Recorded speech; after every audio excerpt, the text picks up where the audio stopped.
Parfois, un manoir ancien retient son souffle plus longtemps qu'un cœur humain. À Larchwood, le crime s'est glissé sans bruit, entre les dahlias fanées et les tasses de thé à peine tièdes. Une vieille dame au geste tranquille a su lire dans les silences ce que les mots taisaient. Depuis où écoutez-vous cette histoire? Et quelle heure est-il chez vous? Dites-le-moi en commentaire. Entrons dans le mystère. Je me souviens de ce matin-là comme d'un tableau où rien ne semblait bouger.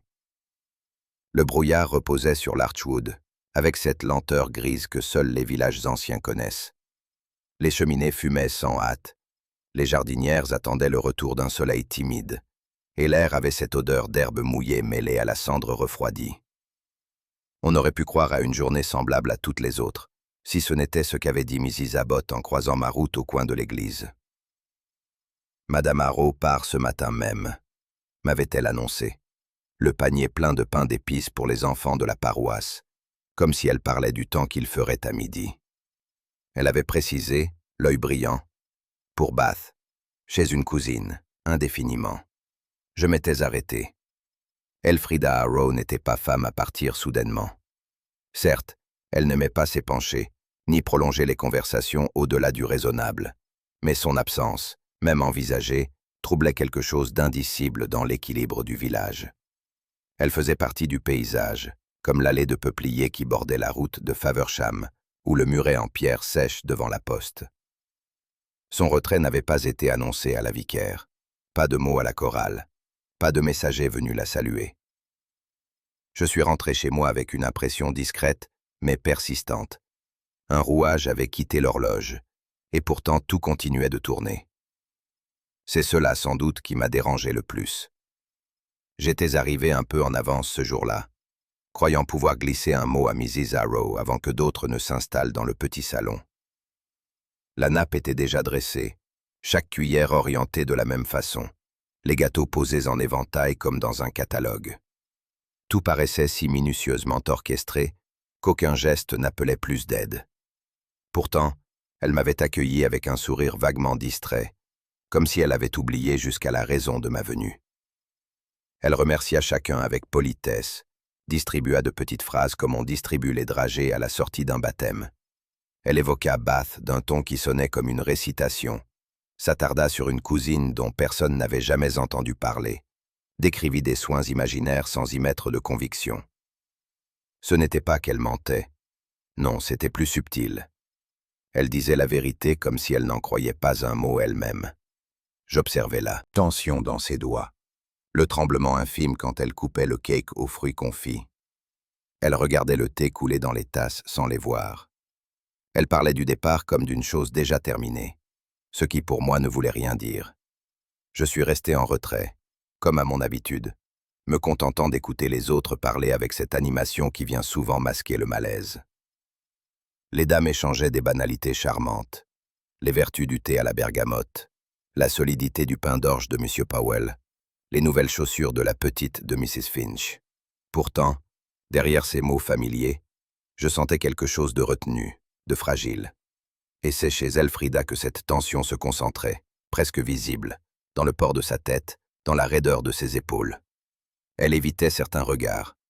Elle ne répondit pas aux compliments que Madame Crowthorne fit sur sa broche, et quand une jeune femme du voisinage évoqua une promenade partagée la semaine précédente, elle détourna les yeux comme si elle n'en gardait aucun souvenir. Elle souriait, oui, mais jamais deux fois au même moment que les autres. Je ne pouvais m'empêcher de penser à certaines dames de St. Mary Mead que j'avais connues. Celles qui avaient fait semblant de partir, ou feint d'être revenues.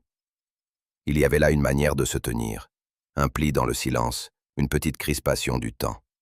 Et chez Mrs. Harrow, ce matin-là, ce pli était bien présent. Avant de partir, elle m'avait invité à l'étage pour l'aider à refermer la dernière malle. Ce fut une scène étrangement intime, empreinte d'un calme factice. Ses mains posaient les objets avec une lenteur presque cérémonieuse. Des gants, un nécessaire à couture, une photographie jaunie, puis la nappe, celle qu'elle utilisait toujours pour les grandes occasions. Une nappe à dentelle ancienne, amidonnée avec soin.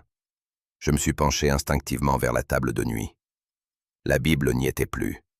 celle-là même qu'elle lisait chaque matin depuis la mort de son mari, celle dont les pages portaient la trace de son doigt. J'ai demandé, très doucement, « Vous l'avez déjà rangée ?» Elle a souri, sans répondre, en repliant le tissu blanc comme on referme un secret. Je suis redescendu avec un curieux sentiment. Elle emportait ce qu'on montre, mais laissait ce qui pèse. Le lendemain, en traversant la place, j'ai croisé Mrs. Ellaby qui m'a prise par le bras avec cette précipitation dont elle usait chaque fois qu'elle avait quelque chose de délicat à raconter. Elle s'est penchée vers moi comme si les géraniums du rebord de fenêtre pouvaient l'entendre. Je ne sais pas si je devrais le dire, mais j'ai entendu un bruit hier soir. Un cri, je crois. Elle hésita, baissa la voix encore d'un ton. Étouffée, vous comprenez? Comme si quelqu'un avait voulu qu'on ne l'entende pas. Je ne répondis pas tout de suite. Elle tripota nerveusement l'anse de son sac. Puis, dans un soupir d'aveu, elle ajouta « J'avais pris un peu de sherry, juste un doigt, peut-être deux. » Je hochai la tête. À l'Archwood, les souvenirs ont souvent un goût de Porto ou de brandy.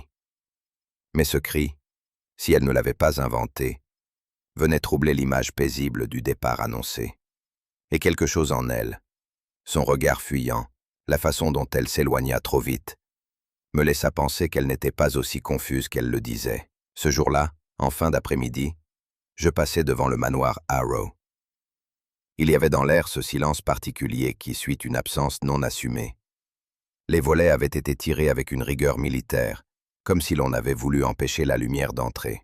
Le jardin, d'ordinaire un peu négligé mais vivant, paraissait suspendu. Pas une tige ne bougeait, pas un oiseau ne s'attardait. Et le chien, couché là, près de la grille, sans collier. Il ne dormait pas, non, il attendait. Il levait la tête chaque fois qu'un bruit se faisait entendre, puis la reposait sans aboyer. Je suis resté quelques instants, en silence, à le regarder, puis j'ai poursuivi mon chemin. Mais ce que je ressentis alors, je ne pouvais pas l'ignorer. Un vide trop parfait, trop net, comme si quelqu'un s'était efforcé d'effacer une présence plutôt que de saluer un départ. Le lendemain matin, Mrs. Ellaby m'arrêta au détour du presbytère. Son visage, d'ordinaire prompt au bavardage, était figé dans une sorte de retenue inhabituelle. Elle n'avait pas encore ouvert la bouche que je compris qu'elle portait une nouvelle, de celle qu'on se répète à demi-mot, le cœur un peu serré. « C'est Jacob, le jardinier de Mrs. Harrow », dit-elle enfin, comme s'il allait surgir derrière elle. Il a trouvé quelque chose dans la serre. Je la remerciai, doucement, sans poser de questions. Le silence de ce matin-là semblait vouloir s'épaissir autour de nous. Je me rendis à la propriété, contournai la haie de buis, et là, au travers de la verrière, je vis le jeune Jacob, immobile, noué avec soin. Et dessous, dépassant à peine d'un ruban d'effet, une lettre, pliée en deux. Il n'osait pas y toucher. Son regard restait fixé sur l'objet, comme si en le ramassant, il allait troubler quelque chose de sacré. Je lui fis un signe, et il me l'attendit, les doigts tremblants. Elle portait un prénom, écrit avec calme, Margaret. Je ne connaissais aucune Margaret à l'Archwood. Je reconnus tout de suite l'écriture d'Elfrida. Elle écrivait d'une main régulière, légèrement inclinée vers la droite, avec cette façon ancienne d'ajouter une boucle à la fin des R. J'avais vu cette écriture sur les cartes de vœux adressées à la paroisse, sur les notes laissées à la porte du vicaire. Mais ce n'était pas cela qui troubla mon souffle. C'était la date. 2 jours après son départ supposé. Le papier était sec, mais l'encre avait encore cette fraîcheur légère que le temps n'a pas tout à fait absorbée. Le pli était net, pas encore marqué par des jours d'attente. Le texte, quant à lui, n'était rien de remarquable. Quelques mots doux, un souvenir d'enfance, une promesse de se revoir un jour. Mais c'était une lettre de présence, et non d'adieu. Je restai quelques instants sans rien dire, puis je refermai le pli, lentement, comme on referme une porte entrebâillée sur une vérité trop prompte. Quelque chose ne s'accordait pas, et ce quelque chose était simple, presque naïf. Si Elfrida avait quitté le village, pourquoi écrire ensuite comme si elle y était encore? Il arrive 1 heure plus tard, vêtu d'une veste trop neuve et d'un sourire qui n'en était pas vraiment un. Godfrey Harrow n'était pas un homme naturellement à l'aise. Il avait hérité de son père une certaine raideur dans la nuque et de sa mère, disait-on, un goût pour la boisson que seule la gêne rendait plus visible. Ce jour-là, il semblait vouloir maîtriser chaque mot, chaque geste. On lui montra la lettre. Il haussa les sourcils, fit mine de reconnaître l'écriture, puis déclara que sa tante avait dû la rédiger avant son départ et l'oublier dans la serre. Je notai l'ordre des mots. Avant son départ. Il insista sur cette hypothèse avec une telle application qu'elle me parut immédiatement suspecte. Il ajouta « Elle m'a parlé d'une vieille amie, Margaret, qu'elle comptait retrouver à Bath. » Il regarda autour de lui, comme à la recherche d'un témoin qui n'existait pas. Mais ce nom, Margaret, n'avait jamais été prononcé au thé d'adieu. Et si Elfrida avait voulu confier cette lettre, pourquoi l'avoir cachée sous un bouquet qu'elle ne touchait jamais? Godfrey transpirait d'effort. Pas de peur, pas de chagrin, d'effort. Les questions commencèrent à circuler, d'abord sous forme de chuchotements, puis de confidences feutrées. Les habitants de l'Archwood, on le sait, remarquent tout ce qui passe par leur rue.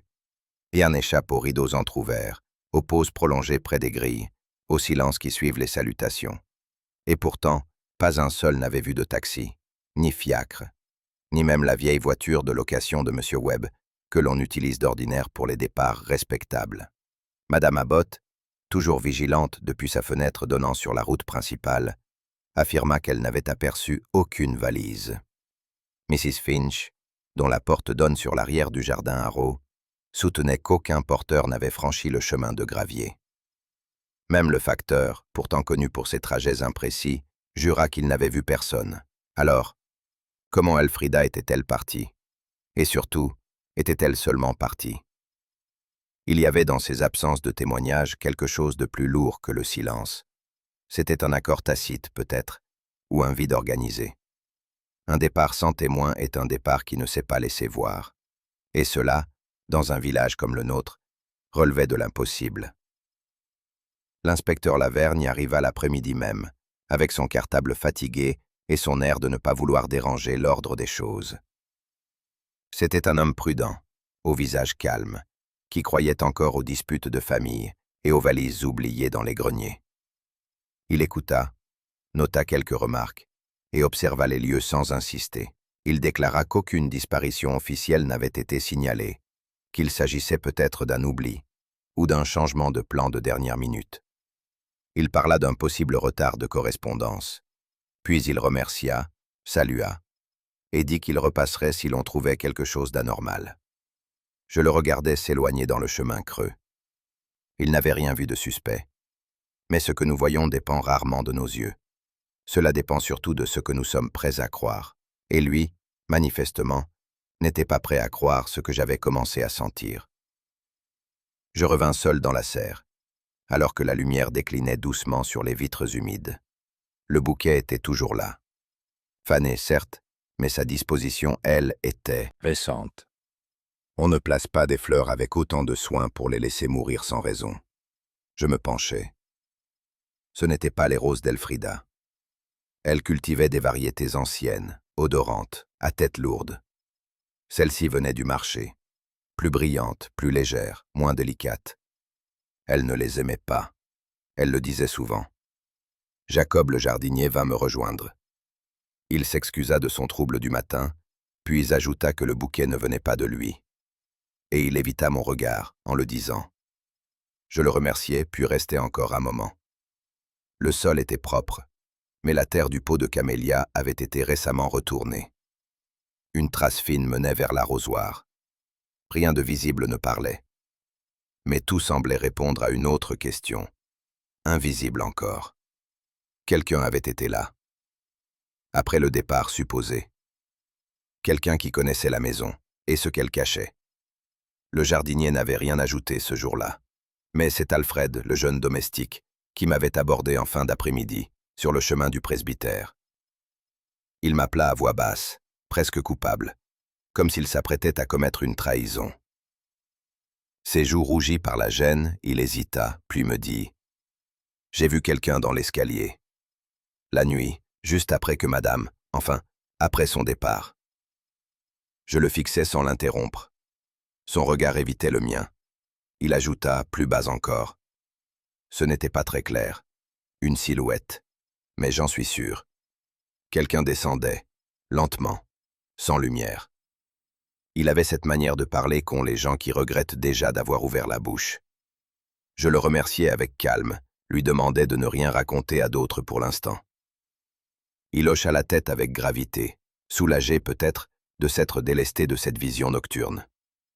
Mais en moi, une conviction prenait racine. Ce genre de témoignage, lorsqu'il n'est pas sollicité, naît rarement de l'imagination. Et dans une maison fermée, où tout bruit semble appartenir au passé, le silence peut parfois cacher autre chose qu'une absence. Je lui avais offert une tasse de thé. Il ne la but pas. Il regardait le liquide sans le voir, comme s'il y cherchait une réponse qu'il ne savait formuler. Je lui demandai doucement ce qui l'avait frappé dans la silhouette. Il répondit, après un temps, elle portait des pantoufles, des noires, avec un petit nœud, comme celles que madame mettait avant d'aller dormir. Puis il se tut, se repliant sur lui-même. Il craignait qu'on se moque de lui. Peut-être pensait-il que le deuil change les souvenirs. Je n'insistais pas, mais intérieurement je notais ce détail. Il était trop précis pour être inventé. Et il portait en lui un poids que les mots seuls ne peuvent trahir. Un pas glissant sur le bois, un nœud de velours noir. C'était peu, mais dans certaines maisons, les traces les plus légères sont les plus sincères. J'avais demandé à Mefoulk s'il pouvait me recevoir. Il me connaissait bien, et il savait que mes questions n'étaient jamais posées à la légère. Nous prîmes place dans son petit bureau encombré, où l'odeur du vieux cuir et du tabac froid semblait remonter à plusieurs décennies. Il hésita d'abord, puis comme libérant un secret trop longtemps retenu, il confia que madame Haro était venue le voir quelques jours avant sa disparition. Elle avait apporté un document, des annotations manuscrites et une volonté très ferme. Elle souhaitait modifier son testament, rien de spectaculaire, mais un changement net dans la répartition des biens. La version finale n'avait pas encore été signée. Elle avait souhaité relire les termes une dernière fois à la maison, disait-il. Et puis, plus rien. Il baissa les yeux, comme s'il regrettait à présent de ne pas avoir insisté. Elle avait l'air lasse, mais décidée, murmura-t-il, comme quelqu'un qui veut remettre les choses en ordre. Cette volonté-là, je la connaissais. Et je savais qu'Elfrida Haro ne laissait jamais les choses en suspens par distraction. Il me montra une copie du projet, posée sur son bureau parmi d'autres dossiers jaunis. J'en parcourus les premières lignes, puis mes yeux s'arrêtèrent sur le nom. Godfrey Haro. Héritier principal, désormais. La surprise n'était pas dans ce nom, c'était après tout son unique parent proche. Ce qui frappa, c'était ce qui avait disparu. L'association caritative pour dames âgées, celle qu'Elfrida soutenait depuis des années, n'y figurait plus, pas même une mention. Effacée, comme si elle n'avait jamais existé. Je reconstituais intérieurement les conversations passées. Elfrida évoquait souvent ces femmes modestes et oubliées, qui n'avaient plus rien, sauf une dent cassée et une robe propre pour l'enterrement. Elle disait cela avec ironie, mais aussi avec un certain attachement. Alors pourquoi ce changement ? Mefoulk haussa les épaules. Il avança quelques hypothèses. Un ressentiment passager, oubli, une fatigue de l'âge. Mais moi, je n'y croyais pas. Ce testament-là n'avait pas le parfum d'Elfrida. Il sentait la main d'un autre, ou l'ombre d'une influence plus lourde. Plus tard, je fus invité au manoir pour une entrevue avec Godfrey, qui semblait soucieux de corriger certaines impressions. Tandis que je l'écoutais d'une oreille polie, mon regard s'attarda sur un tapis au palier. Il avait glissé, légèrement, comme si un pied l'avait frôlé sans précaution. Cela n'aurait rien signifié en soi, si la maison n'avait été fermée à clé depuis plusieurs jours. Je me penchai, fis mine de remettre le tapis en place, un geste banal. Mon doigt frôla un objet dur, enfoui sous la trame. Je le saisis. Un bouton, noir, légèrement rayé, arraché net, à en juger par le fil pendu. Je ne dis rien. Je le glissai dans ma poche, avec ce sentiment très particulier que seuls les objets silencieux procurent, celui d'avoir vu quelque chose que personne ne voulait montrer. Sur le chemin du retour, Une pensée me revint, aussi vive qu'un frisson dans la nuque. L'escalier du manoir Harrow grinçait. Je l'avais emprunté à plusieurs reprises. Une marche en particulier, la troisième en partant du haut, émettait un craquement sec, presque plaintif. C'était un bruit familier, inévitable, que même les plus légers ne pouvaient éviter. Et pourtant, personne n'avait rien entendu cette nuit-là. Alfred parlait d'un mouvement silencieux, d'un glissement presque irréel. Cela ne pouvait être que de deux choses. Ou bien son imagination avait brodé sur une absence, ou bien celui ou celle qui avait descendu l'escalier connaissait les marches à éviter. Par habitude, par répétition, je rentrais chez moi lentement, les mains dans mes gants, le bouton serré dans ma paume. Ce n'était pas encore une preuve, mais cela ressemblait à un murmure ancien. Un murmure que la maison elle-même semblait vouloir me souffler. Je n'avais jamais vu cette femme auparavant. Elle était arrivée en fin de matinée, à l'heure où les pas se font plus rares dans les rues du village, vêtue d'un manteau de velours vert foncé, un de ces tissus que l'on n'ose plus porter depuis longtemps, sauf si l'on veut précisément être remarqué. Elle se présenta d'un ton tranquille, presque mélodieux, comme une amie de jeunesse, une compagne de pension suisse. « Lausanne, vous savez, dit-elle, comme si ce nom seul suffisait à tout justifier. Elle s'appelait Claire Beaumont. Elle parlait d'Elfrida avec une aisance étudiée, évoquant des souvenirs que nul ne pouvait contester, car aucun de nous ne les avait jamais entendus. Godfrey l'accueillit avec la réserve d'un hôte surpris. Il ne semblait pas la connaître, mais il n'osa pas les conduire non plus. Et cela, en soi, me parut révélateur. Je la regardais entrer par la grille, avec cette démarche lente des personnes qui ne sont jamais pressées de répondre aux questions, seulement d'en poser. Et je compris aussitôt qu'elle n'était pas là pour le chagrin. Elle était venue pour autre chose. Elle refusa le thé chez Mrs. Crowthorne, déclina poliment une invitation du révérend, et trouva toutes sortes de raisons pour éviter le moindre échange inutile. Elle ne semblait pas s'intéresser au village, ni à ses usages. Elle ne posait aucune question sur le décès, le notaire ou la vie d'Elfrida avant sa disparition. Non, son attention portait ailleurs. Elle demanda à visiter les lieux. Avec douceur, bien sûr, avec cette sorte de charme distant que certaines femmes savent manier comme un éventail. Elle complimenta la tapisserie, évoqua vaguement des souvenirs communs dans le jardin, et s'attarda plus que de raison près des portes fermées. Je la regardais faire. Elle touchait les objets avec délicatesse, mais avec une curiosité souterraine, comme si elle mesurait la résistance des secrets. Et je sus que ce qu'elle cherchait n'était pas un souvenir, mais une faille. Plus tard, j'appris par la gouvernante que Claire avait posé plusieurs questions sur la cave. Non pas de celles que l'on formule par nostalgie, sur les parfums du vin ou la fraîcheur des murs, mais des questions pratiques, ciblées, presque techniques. Elle voulait savoir si la cave avait un accès direct depuis l'extérieur, si la porte du cellier intérieur fermait toujours correctement, et quelles étaient les habitudes de rangement de Madame Harrow. Elle avait même évoqué une caisse, soi-disant offerte par Elfrida il y a plusieurs années, contenant des bouteilles spéciales, sentimentales, selon ses mots. Mais ce ton, trop affecté, trahissait un empressement mal contenu. Elle parlait du vin avec une familiarité mal dosée, une exactitude trop nouvelle. La gouvernante, simple mais fine, en fut troublée. Elle me raconta cela avec ce demi-sourire que les domestiques savent réserver aux choses qu'ils jugent déplacées. Et elle conclut. Elle connaissait mieux la cave que le salon. Je retins cette phrase. Elle me parut plus utile que toutes les politesses de Claire Beaumont.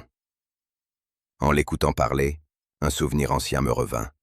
Un souvenir de sainte. Mary Mead, une veuve sans histoire, du nom de Madame Harding, avait reçu un jour la visite inattendue d'une cousine éloignée, venue, disait-elle, des Cornouailles. Elle se présenta comme une vieille amie de pension, raconta 1000 anecdotes charmantes, fit même mine de reconnaître le portrait du défunt. Mais il y avait dans sa voix une trop grande chaleur, un excès de familiarité, une façon de parler de l'intime comme d'un roman déjà lu. J'avais soupçonné alors que cette femme n'était pas venue par affection, mais par nécessité. Quelques jours plus tard, après qu'elle eut quitté le village, nous découvrîmes qu'un petit coffre avait disparu de la chambre d'amis.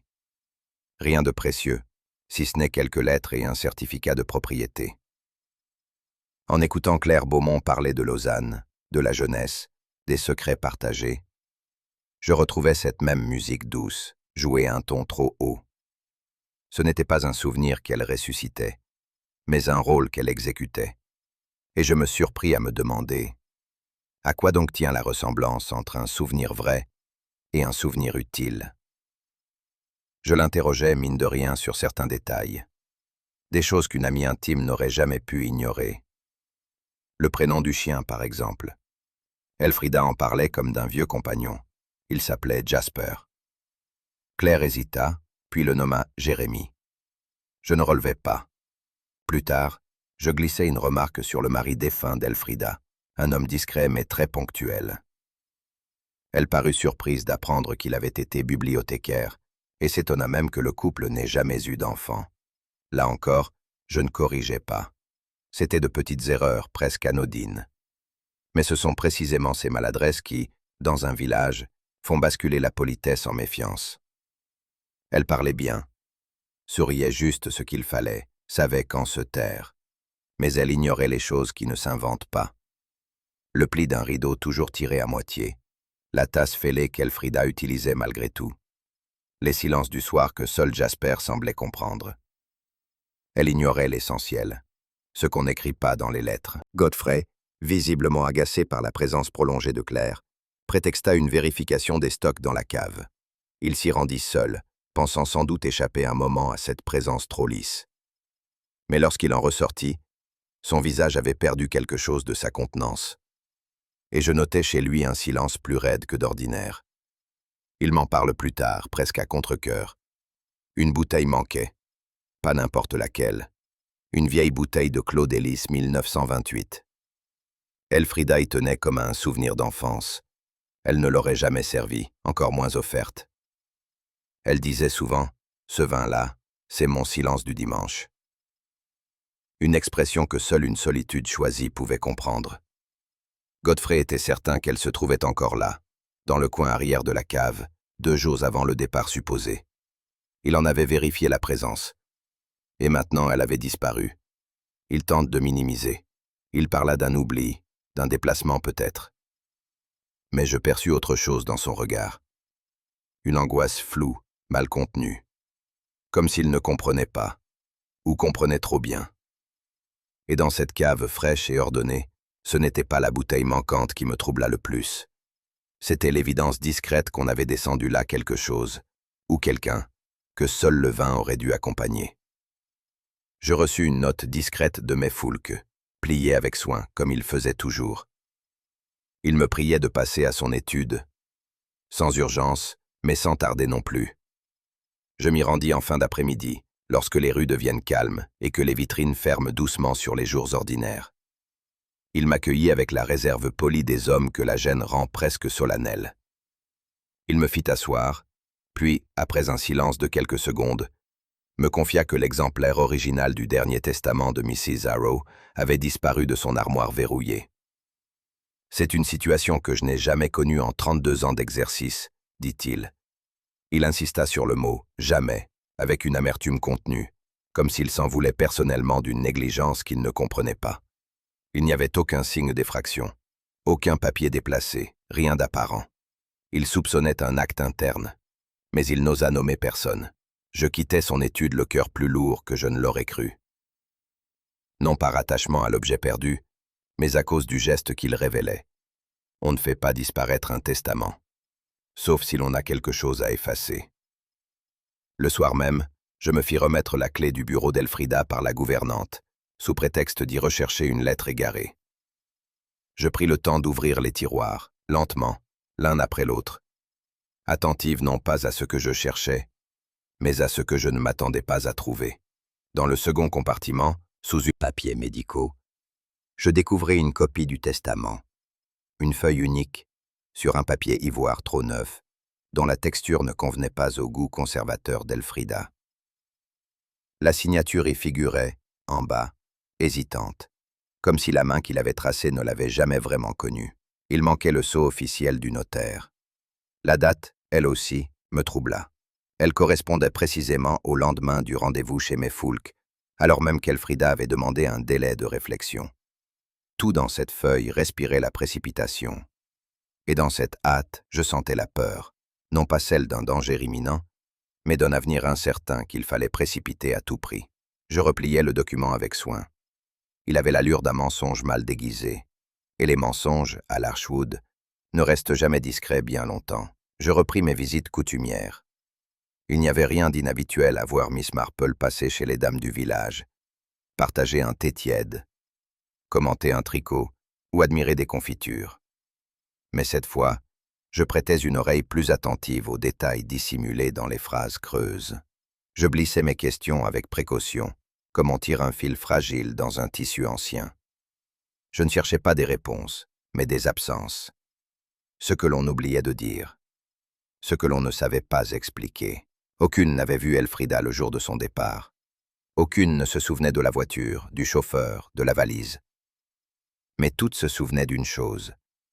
Un sentiment diffus, un trouble imperceptible, comme si quelque chose de familier avait été déplacé dans l'ordre ordinaire des jours. Et dans ces silences, je sentais une histoire enfouie, qui attendait encore son heure. Ce fut M. Charon, l'épicier, qui me donna sans le vouloir la seule certitude tangible. Il était un homme discret, presque effacé, que l'on remarquait à peine derrière son comptoir trop large. Mais il avait la mémoire tenace de ceux qui vivent dans la rigueur des inventaires. « Je l'ai vu », me dit-il un matin, les yeux fixés sur sa balance. Mardi, à 11 heures. Elle est passée devant la vitrine. Elle s'est arrêtée un instant. Je me suis dit qu'elle allait entrer. Puis elle a repris sa marche. Je ne dis rien tout de suite. Il poursuivit. Elle portait son manteau gris, celui avec les boutons nacrés. Et elle marchait doucement, comme quelqu'un qui réfléchit. Le mardi, 2 jours après son départ supposé, je le remerciai avec sincérité. Pas parce qu'il confirmait mes soupçons, mais parce qu'il me rappelait, à sa manière calme, que les choses vues simplement sont parfois les plus précieuses.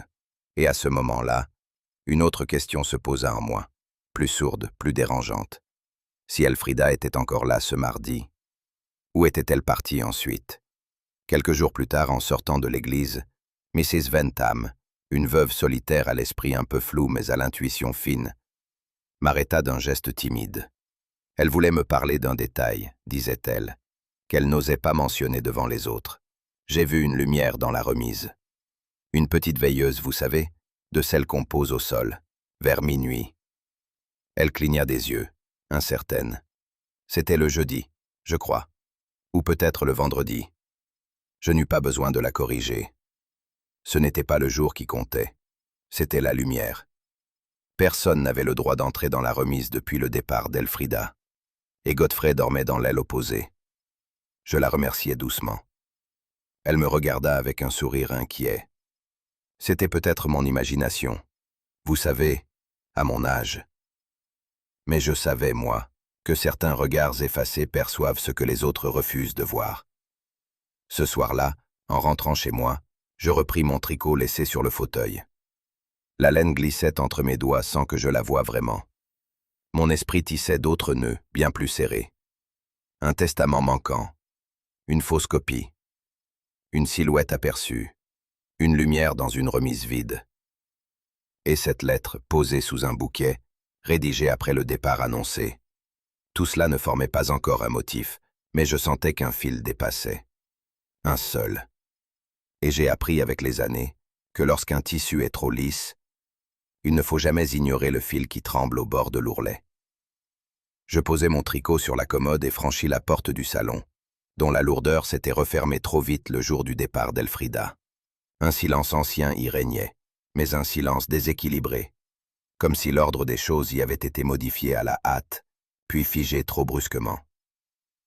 Je laissai mes yeux s'habituer à la lumière diffuse et m'arrêtai devant le fauteuil de Mrs. Harrow, celui en velours bleu, légèrement usé au niveau des accoudoirs. Il faisait face à la cheminée, dans l'angle exact qu'Elfrida préférait lorsqu'elle voulait écouter le feu, sans être vue du reste de la pièce. Le coussin était encore affaissé, comme sous le poids d'un corps récemment levé. Trompais pas. Je me penchai légèrement, humant l'air, rien de net, Mais une chaleur vague semblait persister. Un parfum presque familier que l'on croyait éteint. Il n'y avait pas de cendres fraîches, mais le tisonnier avait été déplacé. Je ne touchais à rien. Ce genre de détail doit rester tel qu'il s'offre à vous. Sinon, il ment. Et à cet instant, j'eus le sentiment que le fauteuil, lui, ne mentait pas. Sur la petite table basse, la porcelaine pâle de la tasse attendait encore. Elle était à moitié pleine. Le bord portait une trace discrète de rouge à lèvres, et je reconnus, sans y penser, la nuance prune qu'Elfrida portait depuis l'automne dernier. Je tendis la main, y posai un doigt. Une tiédeur persistait. Légère, mais réelle. Pas celle d'un breuvage oublié depuis des jours, mais d'un thé bu à peine 1 heure plus tôt. Aucun domestique ne s'y était risqué. Godfrey ne buvait pas de thé, et la gouvernante jurait que tout avait été rangé dès le jour du départ. Ce n'était pas l'absence qui troublait, mais la présence silencieuse de ce thé encore tiède, posé là sans témoin. Je restai figé un instant, mes pensées suspendues à ce détail trop discret pour être un hasard. Il y a parfois dans une simple tasse la trace fragile de ce que l'on cherche à effacer. Je trouvai Annie dans l'arrière-cuisine, les mains plongées dans un seau d'eau savonneuse. Elle rougit en me voyant, comme si elle redoutait une remontrance, mais je n'avais ni reproche ni soupçon à formuler.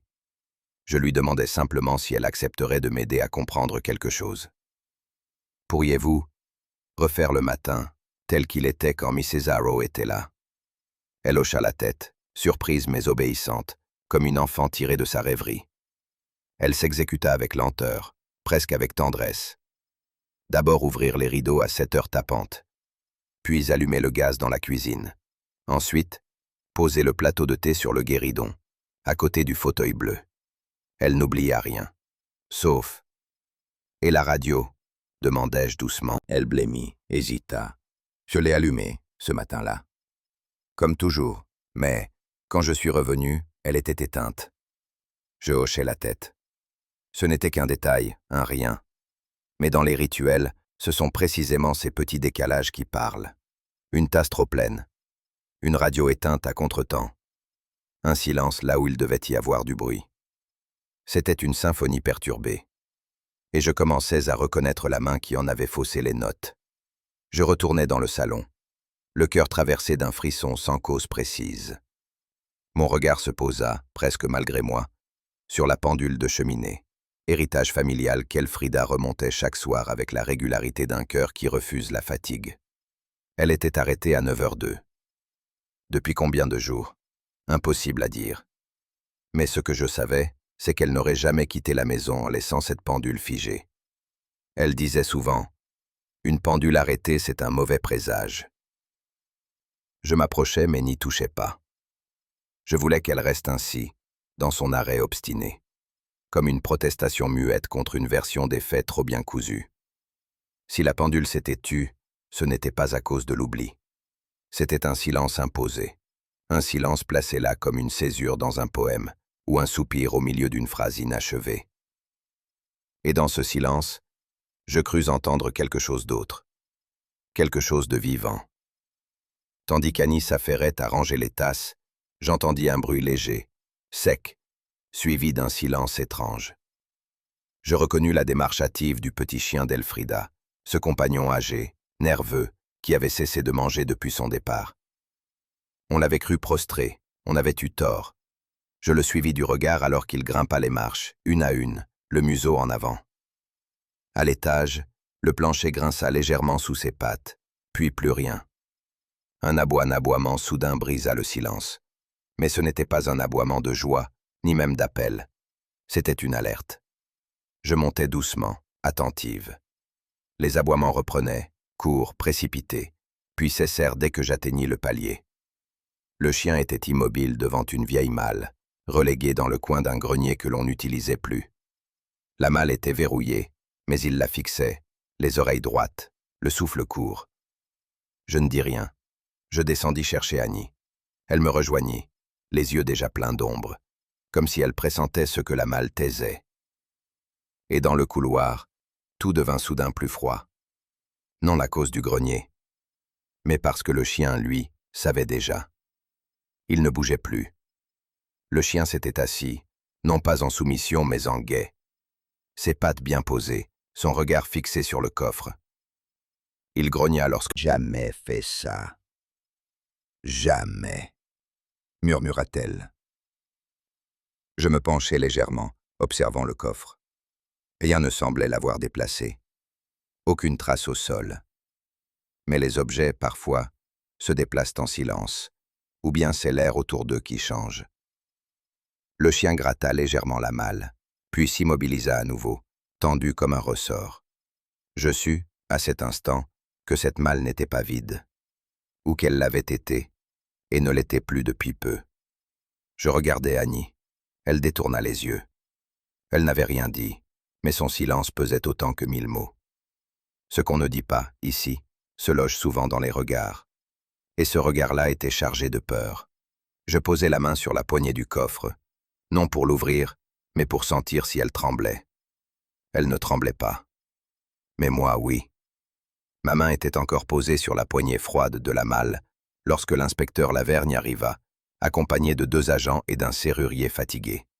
Il avait ce ton neutre des hommes appelés trop tard. Je ne dis rien. Il savait lire dans les silences mieux que dans les rapports. Il fallut forcer. Le bois résista un instant, comme s'il voulait nous épargner ce qu'il renfermait encore. Puis, dans un bruit étouffé, le couvercle céda. Un linge froissé se trouvait au sommet. Une robe crème, tachée à la hauteur des poignets et du col. Les plis du tissu conservaient une forme, une retenue, comme si le corps qu'elle avait contenu s'y accrochait encore. Un parfum ancien, presque rance, s'échappa. En dessous, un fouillis de papier partiellement calciné. Et au milieu, posé là comme un nœud de silence, un foulard en soie noué. Personne ne parla. L'inspecteur tendit une main gantée, toucha les tissus sans empressement. Une femme derrière moi étouffa un gémissement. Mais je ne me retournai pas. Je n'avais pas besoin d'en voir davantage pour comprendre que ce coffre ne contenait pas un secret, mais plusieurs, et qu'ils n'étaient pas tous d'Elfrida. Je reconnus le foulard avant même de le toucher. Une soie fine, imprimée de petites fleurs pâles, avec un ourlet délicatement roulé à la main. Elfrida le portait souvent lors de ses promenades du soir, par-dessus son cardigan de laine. Elle le fixait avec une broche ancienne en camée que son père lui avait laissée, un camée qu'elle touchait parfois d'un geste inconscient quand elle se sentait observée. Mais ce qui me glaça, ce ne fut pas la matière, ni la couleur, ni même le parfum discret qu'il retenait. C'était la manière dont il était noué. Non autour du cou, comme un accessoire, mais serré, comme on le ferait d'un bâillon. Pas un nœud de coquetterie, mais de contrainte. Et ce détail, plus que tout autre, effaçait les dernières illusions. Elfrida n'était pas partie. Elle avait été empêchée de partir, d'une façon qu'aucune femme ne choisirait volontairement. Les papiers avaient noirci, gondolé sous les flammes, mais pas entièrement disparu. Certains coins s'étaient collés entre eux, laissant échapper des mots mutilés. Je pris soin de ne pas les toucher, mais je lus, en bordure d'une page brûlée, un nom inscrit à l'encre bleue. Maître Foulque. Le notaire du canton. Celui-là même qui avait réglé les successions de la famille Harrow, et dont la rigueur était connue dans tout le Middleshire. Plus bas, quelques mots en lettres maigres, clause bénéficiaire, puis une cendre brisée. Quelqu'un avait tenté de faire disparaître ces documents, mais sans méthode. Trop vite, comme si le feu avait été allumé avec la peur au ventre. Et dans ce désordre calciné, je pressentis une urgence désespérée, celle de celui qui veut effacer une vérité écrite avant qu'elle ne parle plus fort que lui. Godfrey Harrow fut convoqué au poste de police. Je ne fus pas témoin direct de l'interrogatoire, mais Lavergne, que je connaissais depuis l'affaire du banc empoisonné de Tunbridge Wells, me fit part de quelques impressions. Il est nerveux, Jane. Trop nerveux. Je n'en doutais pas. Godfrey n'avait jamais été un homme solide. Il dissimulait son insécurité derrière des postures, une raideur exagérée de l'échine, une politesse rigide. Mais sous la lumière des questions, ses parades s'effritaient. Il avait dit ne pas se souvenir de la nuit du mercredi. Pourtant, une lumière avait été vue dans la remise ce soir-là. La même remise où l'on conservait des documents familiaux. Il niait avoir touché à quoi que ce soit. Lavergne fronça les sourcils en m'en parlant, comme si le puzzle s'emboîtait trop vite, trop proprement. Un nœud de soupçon commençait à se resserrer autour de lui. Il n'avait pas d'alibi, pas de témoin, pas de sang-froid. Mais moi, je savais que le crime, lorsqu'il est prémédité, ne laisse pas de telle maladresse derrière lui. Et la maladresse, chez Godfrey, à sa manière de s'emmêler dans ses propres phrases, de s'essuyer les mains sans cesse sur son mouchoir, de jeter des coups d'œil vers la porte, comme si elle allait s'ouvrir sur un verdict. Tout cela était trop apparent, trop appuyé. L'assassin véritable, s'il y en avait un, ne s'agite pas ainsi. Il se compose, se tait, s'efface. Il s'excuse peu, il donne moins à voir. Godfrey, au contraire, semblait supplier qu'on l'accuse. Il en faisait trop, ou pas assez, selon le point de vue. Je soupçonnais en vérité qu'il dissimulait quelque chose, mais peut-être pas un crime, peut-être un oubli, une erreur de jugement. Une lâcheté peut-être, ce genre de choses qu'on veut cacher comme un meurtre, même quand ce n'en est pas un. Et ce soupçon-là, plus flou, me parut plus inquiétant encore. Je retournai seul dans le bureau d'Elfrida. Le jour déclinait, et le couloir avait cette odeur particulière de cire ancienne et de papier épais que l'on retrouve dans les maisons où l'on pense trop et parle peu. Je m'assis un instant, sans but précis. Mes yeux glissèrent sur les rayonnages, les bibelots, les piles de livres serrés. Puis, sous l'un des tas, quelque chose accrocha ma rétine. Un éclat vert, faible mais insistant, comme une lueur prise au piège. Je soulevai les volumes avec précaution. Là, au creux d'un pli de tissu, reposait une broche. Une feuille d'érable, émaillée d'un vert sombre, montée sur un fermoir d'or un peu terni. Je n'avais jamais vu Elfrida la porter, mais elle correspondait trait pour trait à celle qu'épinglait parfois la femme en velours lors des concerts du dimanche. Je restai immobile. Cette broche, je l'avais aperçue, et pas sur Elfrida. Elle appartenait à une autre. Une silhouette discrète, toujours à l'écart, toujours présente. Je n'en dis rien. Mais une autre idée se forma lentement, comme une brume qui se déplie sur la lande. Et si le drame n'avait pas été celui qu'on croyait? Et si la scène, depuis le début, avait été rejouée avec les mauvais personnages au premier plan? Il fallait revenir au tout début. Mais cette fois, sans détourner les yeux des ombres. Je me levai lentement du fauteuil d'Elfrida, la broche encore serrée dans ma paume, et demandai d'une voix douce à ce que l'on réunisse tout le monde au salon. Ce fut fait sans murmure ni surprise. Il y a des instants où chacun sent, sans explication, que quelque chose arrive à son terme. La lumière de fin d'après-midi glissait à travers les rideaux, étirant les ombres comme des souvenirs qu'on n'ose pas nommer. Personne ne parlait. Le tic-tac régulier de la pendule, du moins celle qui fonctionnait encore, paraissait soudain déplacée, comme s'il appartenait à un autre monde. Le fauteuil d'Elfrida était vide, mais je sentis pourtant sa présence plus nettement que jamais. Je m'assis sans hâte, croisant les mains sur mes genoux, et regardai tour à tour chaque visage. Il y avait dans l'air cette tension feutrée, presque respectueuse, que je n'ai connue que dans les enterrements où l'on n'est pas tout à fait sûr que le défunt mérite les fleurs. Je pris une inspiration discrète. Ce que j'avais à dire ne relèverait ni de la preuve, ni de l'accusation, mais du fil invisible entre les gestes ordinaires, ceux qu'on croit sans importance, et la vérité. Je commençai par parler du thé, celui que j'avais trouvé, tiède, sur la table du salon, ce matin-là. La théière encore couverte d'un torchon pour préserver la chaleur. 2 tasses, dont une légèrement déplacée.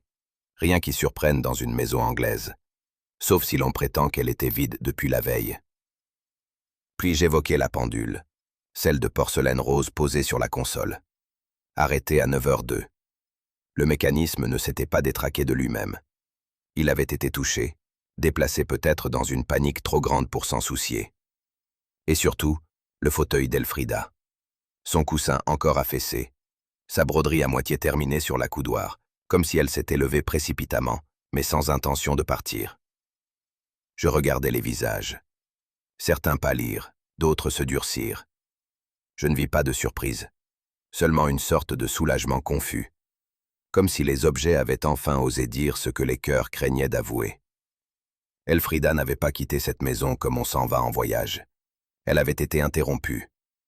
Et dans ce silence-là, dans cette tasse de thé à peine refroidie, se trouvait toute la vérité qu'on avait voulu cacher. Je dis les mots sans détour. Ce fut presque un soulagement de les entendre à voix haute. Elfrida Harrow n'a jamais quitté l'Archwood. Elle n'a jamais pris la route vers Bath. Une crispation discrète parcourut le cercle, mais nul ne protesta. Il est des évidences que l'on n'a pas besoin de défendre.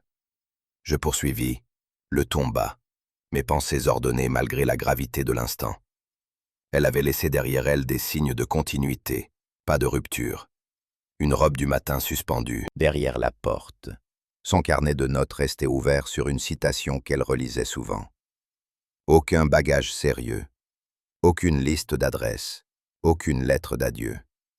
Elle avait fait croire à son départ, volontairement peut-être, ou sous contrainte. Mais quelque chose ou quelqu'un l'avait retenue. De force. Et cela, sans bruit, sans fracas. Avec cette cruauté douce qu'on réserve aux femmes que l'on connaît trop bien pour leur accorder le droit de fuir. Je levai lentement les yeux vers l'inspecteur Lavergne, qui acquiesça presque imperceptiblement. Le corps n'avait pas encore été trouvé, mais tout en moi savait déjà qu'Elfrida ne vivait plus, et que ce mensonge de départ n'était que le premier d'une suite soigneusement tissée. Il fallait désormais parler du testament.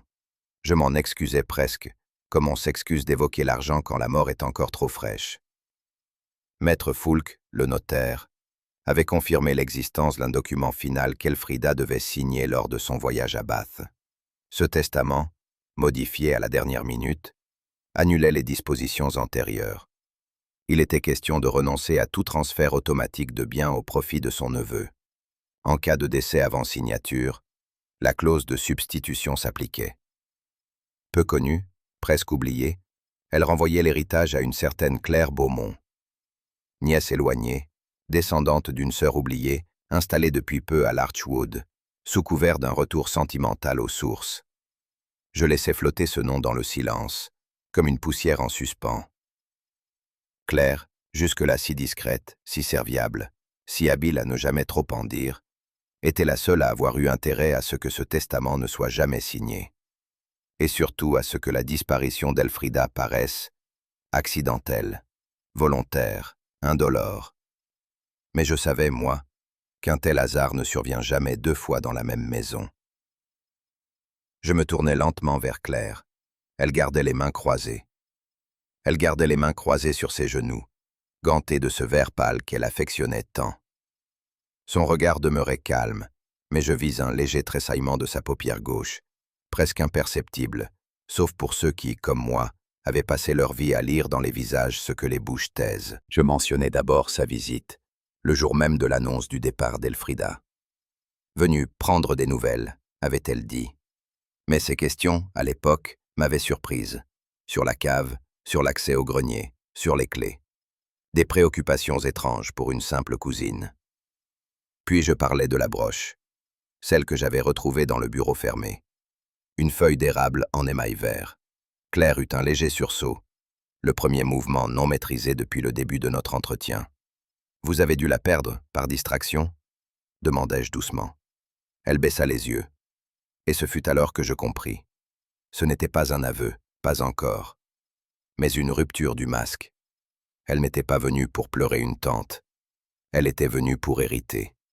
Tout avait été prévu, soigneusement, presque avec élégance. Claire avait su que Godfrey était fragile, qu'il traînait derrière lui une réputation floue, faite de silence, d'absence et d'échecs. Il suffisait d'un peu de théâtre, une malle trop pleine, un foulard noué comme un bâillon, une poignée de papier partiellement brûlée. Elle savait que les esprits se précipitent vers ce qui paraît évident, surtout lorsqu'il y a un homme trop nerveux au cœur de l'ombre. Elle avait même évoqué l'idée d'un testament perdu, insinué qu'Elfrida avait peut-être voulu tout changer par dépit. Elle avait murmuré cela à l'oreille de Mrs. Abbott, une après-midi, entre deux tasses de thé, le ton feutré de celles qui compatissent sans se mêler. Et elle avait semé les preuves. Subtilement, un rendez-vous noté au crayon dans le carnet d'Elfrida, une trace de pas dans la remise, un reçu glissé dans la poche du manteau de Godfrey. Mais ce que Claire n'avait pas prévu, c'est que certaines femmes, même âgées, même douces, se souviennent encore de chaque mouvement d'une nappe, et que les détails, lorsqu'ils ne mentent pas, finissent toujours par parler. Claire tente de répondre. Une phrase débuta, trop vite, puis mourut dans sa gorge. Elle voulut se lever, sans doute pour rétablir sa dignité, ou pour fuir ce salon devenu étouffant. Mais elle posa le pied sur un tissu froissé, une nappe de dentelle oubliée là, au pied du guéridon. Son talon glisse. Elle chancela et rattrapa in extremis le dossier d'un fauteuil. Un silence plus lourd encore s'abattit sur la pièce, car cette nappe n'était pas n'importe laquelle. C'était celle qu'Elfrida avait emportée pour son voyage. Elle y tenait beaucoup. Elle la pliait elle-même, toujours, et ne la laissait jamais traîner. Une petite chose, presque rien. Mais une chose de femme, qui dit l'intimité mieux que 100 discours. Je la vis, Claire, trembler d'un souffle à peine visible. Pas de peur, d'effondrement.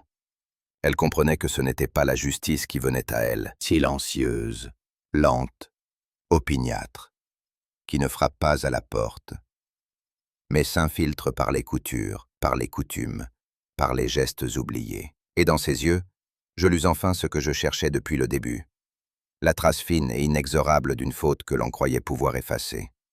Elle ne résista pas vraiment. Elle suivit l'inspecteur sans dire un mot, son visage fermé, comme lavé de toute expression. On aurait dit une femme qui savait depuis longtemps que ce moment finirait par arriver. Et peut-être était-ce vrai. Après son départ, un calme étrange s'installa. Pas de cris, pas de deuil, même pas de colère. Seulement ce silence cotonneux qui enveloppe parfois les maisons après la vérité. Un silence lourd, mais non violent, presque nécessaire. Le manoir reprit lentement ses gestes. On rouvrit les volets, on fit aérer les chambres. La gouvernante demanda à remettre en place les rideaux du salon, et nul ne s'y opposa. Le portail, rouillé par les pluies d'avril, grinça un peu en s'ouvrant. On le laissa ainsi, entrebâillé, comme pour signifier que les choses reprenaient leur cours. Et pourtant, en marchant à travers la cour, je sentais que rien ne serait tout à fait comme avant. Le mal, même démasqué, laisse des traces. Pas dans les pierres, elles sont indifférentes, mais dans la façon qu'ont les gens d'éviter certains regards, ou d'en soutenir d'autres, un peu trop longtemps. Je le vis s'éloigner tôt le matin, sans bagage apparent, juste une sacoche fatiguée qu'il tenait d'un geste mal assuré. Il marcha jusqu'à la gare à pied, refusant la carriole qu'on lui avait proposée. Il ne regarda personne, même pas la gouvernante qui s'était tenue droite dans l'entrée, comme pour dire adieu sans en avoir l'air. Il n'était pas coupable, pas dans le sens que la loi aurait pu définir. Mais quelque chose en lui avait failli. Une complaisance peut-être, un désir d'héritage mêlé d'une indifférence polie. Il n'avait jamais menti, et pourtant, il avait permis le mensonge. Par fatigue, par orgueil, par commodité. Je n'eus ni regret, ni pitié. Seulement cette tristesse douce que l'on ressent devant les êtres qui se sont laissés glisser vers le bord sans même y prendre garde. Godfrey n'était pas un mauvais homme, mais il avait cessé, depuis longtemps, d'être un homme bon. Je crois qu'il le savait. La gouvernante entr'ouvrit les fenêtres ce jour-là avec une lenteur presque cérémonieuse.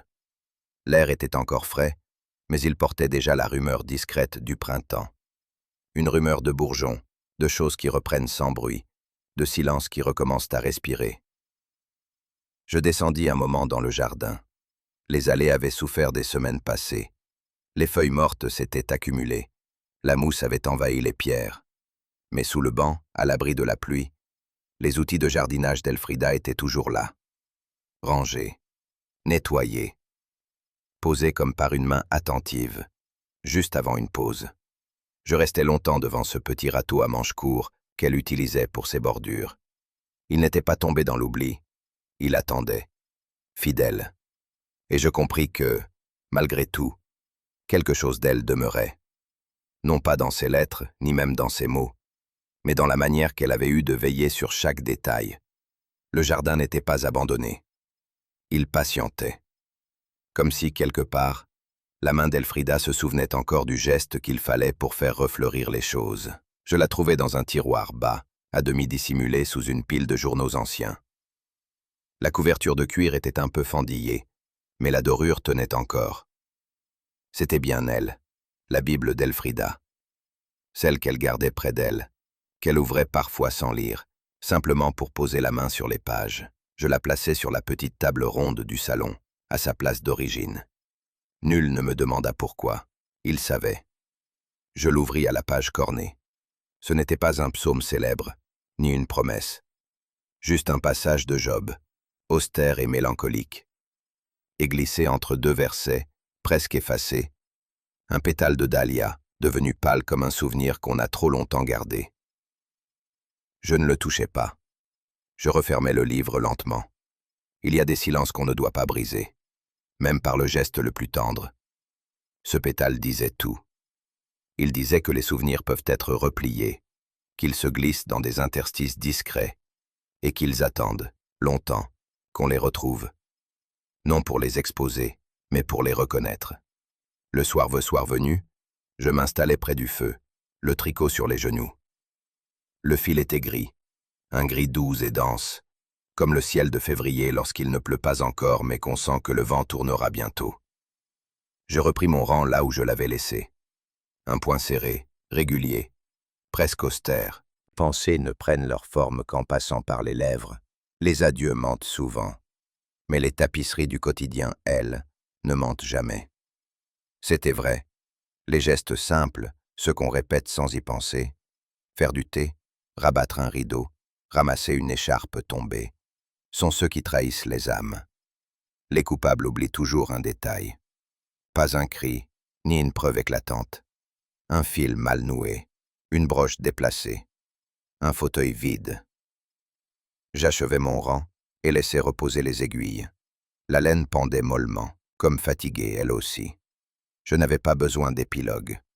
Mais je savais, dans le silence revenu, que tout ce qui devait être dit l'avait été. Et que le reste, le vrai, vivrait ailleurs. Quelques jours plus tard, alors que le jardin reprenait doucement ses couleurs, je vis la jeune Annabelle traverser l'allée, un panier au bras et l'air préoccupé. Elle me salua timidement, puis s'accroupit près du vieux carré de terre que l'on appelait encore, à voix basse, le coin d'Elfrida. Elle resta là longtemps. Elle ne pleurait pas. Elle caressait la terre du bout des doigts, comme si elle cherchait quelque chose qu'elle ne pouvait pas formuler. Puis, dans un geste que je compris sans qu'il soit besoin d'un mot, elle planta une poignée de bulbes, des dahlias. Pas pour honorer une tombe, il n'y en aurait pas ici. Le corps d'Elfrida, une fois retrouvé, reposerait dans le caveau familial, loin de Larchwood. Mais Annabelle avait choisi autre chose. Un retour vivant. Une mémoire qui fleurit, pas qui s'efface. Je restais à distance, respectueusement. Ce n'était pas à moi de participer. Seulement de voir, de transmettre peut-être, si un jour on me demandait « A-t-on vraiment aimé Elfrida Harrow ?» Et je répondrais « Une jeune fille a planté des dahlias, là où ses outils l'attendaient encore. Cela suffirait. Car les promesses qui comptent ne se gravent pas toujours dans la pierre. Elles poussent, parfois en silence, et reviennent chaque printemps. » Le portail de Larchwood s'est refermé sur le tumulte, non pas avec fracas, mais avec cette douceur mélancolique des vérités tardives. Le jardin reverdit, les dahlias refleuriront, et l'ombre d'Elfrida Harrow entra désormais les silences plus que les souvenirs. Ainsi va le monde.